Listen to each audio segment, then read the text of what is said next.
Последнему президенту Чехословакии и первому президенту Чехии Вацлаву Гавелу исполнилось бы 80. В мире Гавел известен как непоколебимый борец за права человека, защитник политзаключенных, последовательный сторонник демократического развития посттоталитарных государств.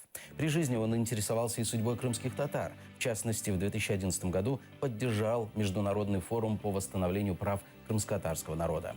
Трижды встречался с лидером коренного народа Крыма Мустафой Джемилевым. Этот человек был западного мышления, до мозга костей демократ. Он видел опасность, которую для нас таит сосед большой, и говорил о том, что Украина должна больше ориентироваться на евроатлантическую интеграцию.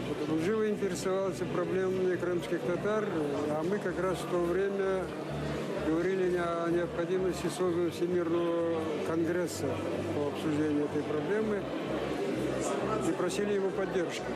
Мы начинаем ценить людей после того, как их уже нет. То же самое произошло с Гавелом. При жизни тоже у него в Чехии очень много было голосов, причем очень много необоснованных таких публикаций против него. Но с расстояния вот этих год, когда уже сравниваешь с другими, то, конечно, вот такие личности, как Гавел, высвечиваются.